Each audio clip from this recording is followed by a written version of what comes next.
Hello, my dear gardeners.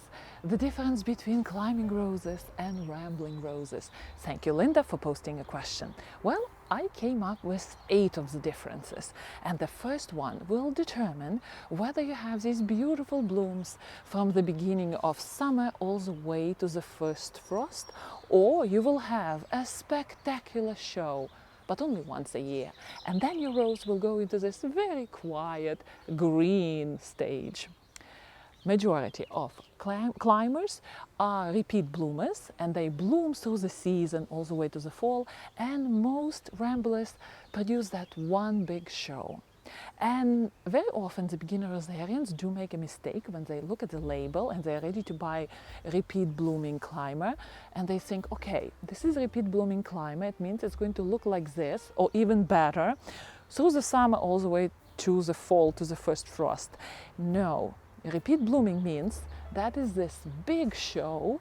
My generous garden is already passing its peak, and then your climber will go into a more quieter stage and will produce blooms through the season all the way to the first frost. But again, that first beautiful show is the strongest, and then you will get flowers in the garden. But rambling roses won't have any repeat blooms, even if you will deadhead. My Katrina rose, look at this beautiful thing. When I received this rose, I researched it, and some people were saying it's a repeat bloomer. For me, it's once blooming rose. So I stopped worrying about this rose. I stopped thinking about deadheading it. That's it. Katrina produces something like this only once a year, and we are done. The difference number 2. The size. Most climbing roses barely go above 15 feet high, so majority of them are staying 10, 5, 6, 8, 11, but nothing more than 15 feet. And most of ramblers can go past 20 feet easily, past 30 feet. So when you go look at this a wonderful little rose, a climbing rose in the pot in the nursery, you read the label and somewhere there it says 20 feet. Know that your rose will eat you, your relatives, and your house for lunch and will still be hungry. We are talking about the sheer size. Keep that in mind. And from here, we are coming to a difference number 3, garden design. If you have a garden like me, 1/5 of an acre, I know it looks bigger, but it's not.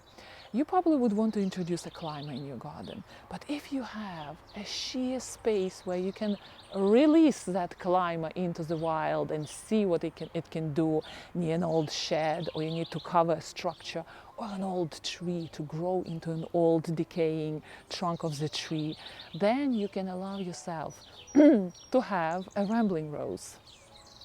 Difference number 4, cane flexibility. Look at my new dawn rose.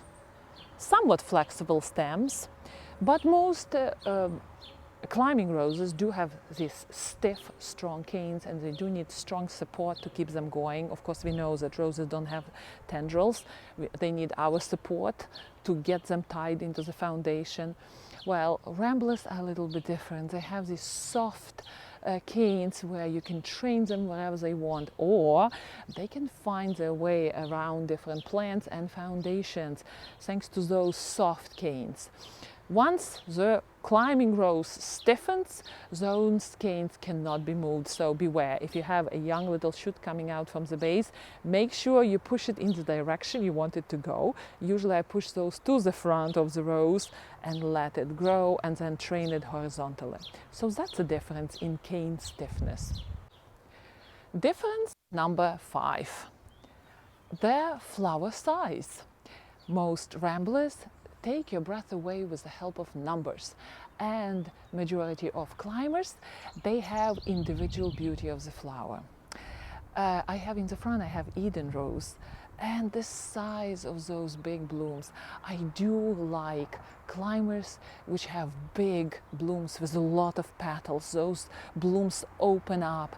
And here with the Eden rose, it has a darker center, which I not particularly like in roses, but they are closed. So Eden Rose hides that darker center and looks so beautiful and big and lush.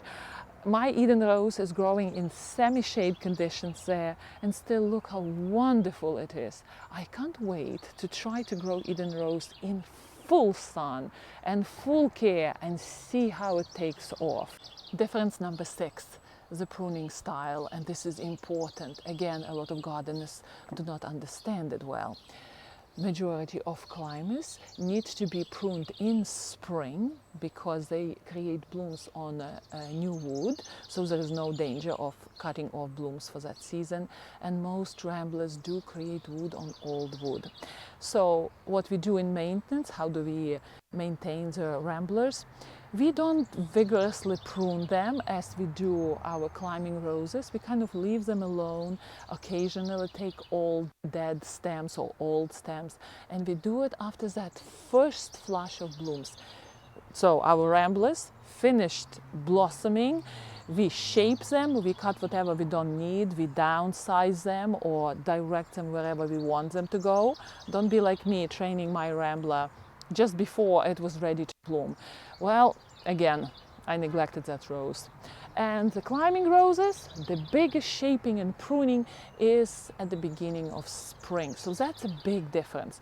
This difference can cost you blooms for that season. Because if you will prune the ramblers in spring, you will cut all the blooms off and your rambler will have these little sporadic flowers as my Adelaide has. The difference number 7, garden style. Climbers do create structure thanks to their stiff canes. They are more prone to divide rooms, to stiffly climb on the supports. And ramblers, they have that gentle, romantic feel to them. They weave through the plants, they weave through the structures, they carve the foundations, the fences, and they have that softer presence. And that's important when you design your garden, right?